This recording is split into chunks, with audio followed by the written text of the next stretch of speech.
దేవుని మనసు తెలియాలంటే బైబిల్ చదవాలి.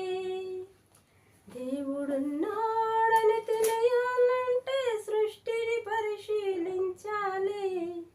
దేవుని మనసు తెలియాలంటే బైబిల్ చదవాలి. దేవుడు ఎంతో కష్టపడి అంటే ఇష్టపడి, దేవుడు ఎంతో కష్టపడి అంటే ఇష్టపడి 6 దినాలలో సృష్టిని చేసి నీకిచ్చెను.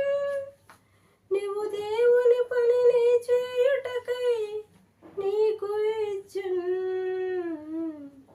దేవుని మనసు తెలియాలంటే బైబిల్ చదవాలి.